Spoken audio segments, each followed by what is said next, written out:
আসছি নতুন একটা ভিডিও নিয়ে।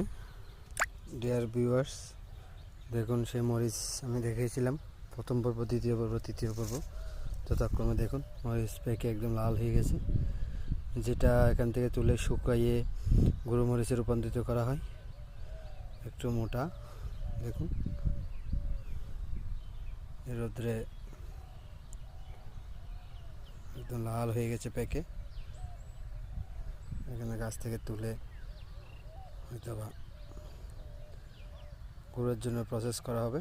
গুঁড়ো মরিচ হিসাবে সবাই আমরা পরিচিত এবং তরকারিতে বিভিন্ন কারিতে আমরা ব্যবহার করে থাকি। দেখুন এক গাছে অন্তত অনেকগুলো মরিচ। ধন্যবাদ। ভিডিওটা ভালো লাগলে চ্যানেলটি দয়া করে সাবস্ক্রাইব করুন, সঙ্গে থাকুন।